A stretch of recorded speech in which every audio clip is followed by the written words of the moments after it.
continuer votre extraordinaire aventure, on va donner le bouquet. Oh là là. Voilà. Ok, hein.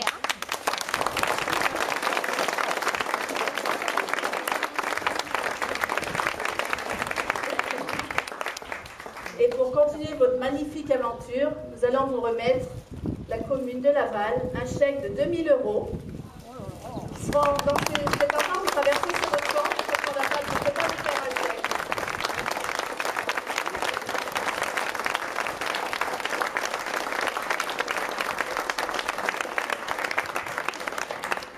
Donc Marie, encore bravo.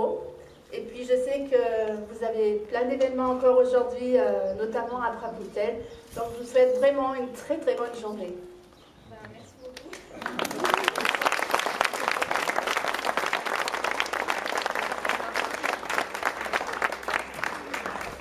voulais juste vous remercier tous pour... alors, merci à tous. Non. Tiens, voilà. Alors, merci à tous pour... Bon, merci à tous pour déjà d'être ici et puis pour tous vos messages que j'ai reçus pour les Jeux Olympiques, pour les médailles et puis après tout le long de la saison. Donc c'est des messages qui me font vraiment plaisir, je les ai tous lus, j'ai tout reçu. J'essaye de répondre quand je peux, quand j'ai le temps.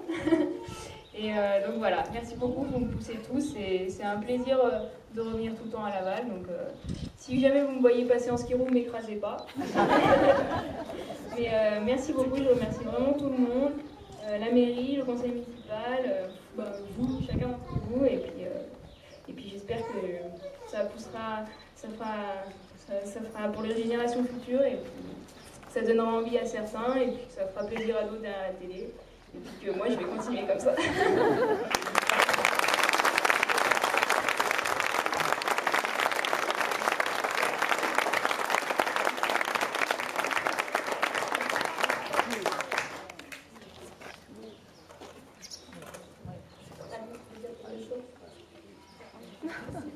Écoutez, après bonjour à toutes et à tous, et encore bravo Marie, après tous ces mots d'encouragement et de félicitations de Madame la maire, je vais pas en rajouter. J'avoue que j'ai eu également beaucoup de plaisir derrière mon poste de télé, comme vous le disiez Marie, à regarder ces épreuves des Jeux Olympiques.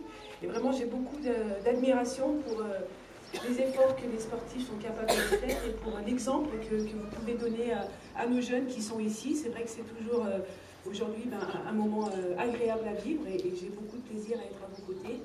Et en toute modestie, bravo et continuez à nous apporter encore beaucoup de plaisir dans les prochaines épreuves auxquelles vous participerez.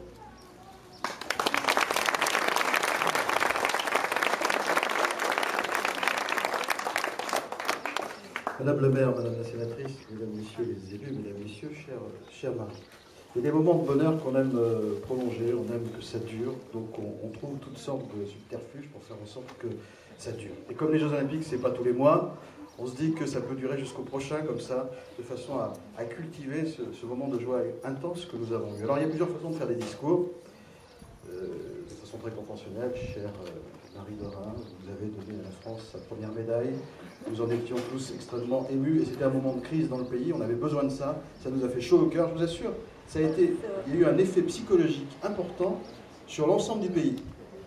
Que Marie ne le mesure pas, je le comprends, que ses parents ne le mesurent pas tout à fait, je le comprends aussi, même si j'imagine que la famille en a profité.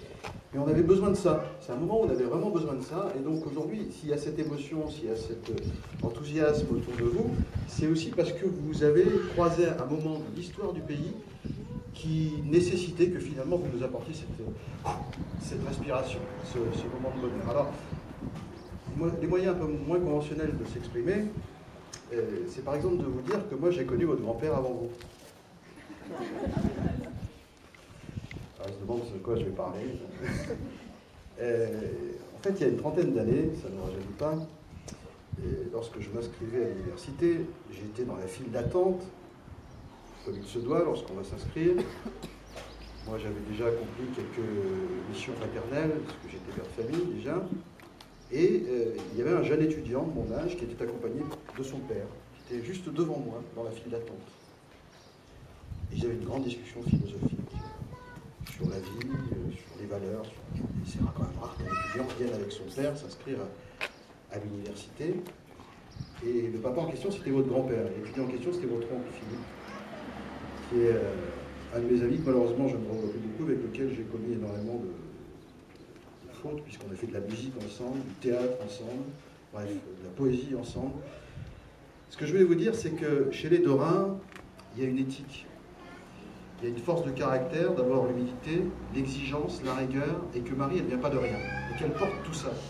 Et sa manière de partager avec sincérité, sans flagornerie, ce moment d'extrême bonheur, c'est aussi lié à une histoire dont je sais que ses parents sont porteurs. Et tout ça pour dire que la simplicité de partage que vous avez proposé à la France et à nous tous de ce moment tout à fait extravagant, parce que quand même monter sur un podium alors qu'on n'est pas attendu à l'autre bout du monde, c'est extraordinaire. Cette sincérité-là, cette simplicité, elle nous touche aussi beaucoup. Et donc, à ce titre, et parce que c'est ça l'exemple que vous portez, c'est cette capacité que vous avez eue avec la volonté, mais le plaisir aussi, parce que j'imagine que même si c'est dur de s'entraîner, vous y trouvez du bonheur, sinon vous ne le feriez pas. Mais cette façon que vous avez eue de partager ce moment extraordinaire avec nous tous, cette façon qu'on a aujourd'hui de faire en sorte que finalement les bonheurs de village sont les grandes joies universelles grâce à vous, que cet instant que nous vivons, me fait m'autoriser à vous remettre une médaille de plus. Et celle de l'Assemblée nationale. Voilà.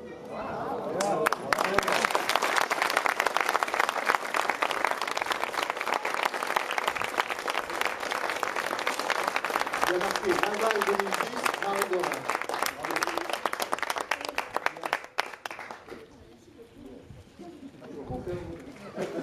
Ouais, le grand-père il va bien, hein. L'oncle aussi. Tout le monde va bien, donc je vais ouvrir un musée de médailles si jamais vous voulez bien m'aider. Non, merci beaucoup, merci à tous. Oui, à Laval bien sûr.